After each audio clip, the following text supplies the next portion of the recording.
আয়াত ৯ ইয়াউমা তামুরুস সামাউ মাওরা। অনুবাদ: যেদিন আসমান আন্দোলিত হবে প্রবলভাবে। তাফসির ১ নং ফুটনোটের বিবরণ।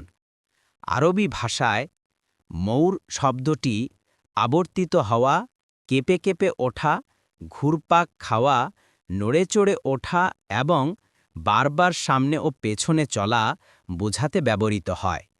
কিয়ামতের দিন আসমানের যে অবস্থা হবে, এই কথাটির মাধ্যমে তা বর্ণনা করে ধারণা দেওয়ার চেষ্টা করা হয়েছে যে সেদিন ঊর্ধ্বজগতের সমস্ত ব্যবস্থাপনা ধ্বংস হয়ে যাবে। আর কেউ যদি সেদিন আকাশের দিকে তাকায় তবে দেখবে যে সেই সুশোভিত নকশা বিকৃত হয়ে গিয়েছে, যা সবসময় একই রকম দেখা যেত, আর চারদিকে একটা অস্থিরতা বিরাজ করছে।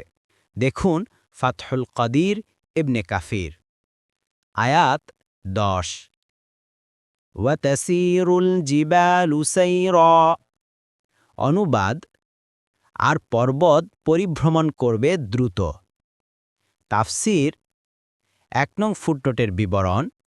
অর্থাৎ আসমান এমনভাবে শূন্যে উড়তে থাকবে যেন মেঘমালা ভেসে বেড়াচ্ছে।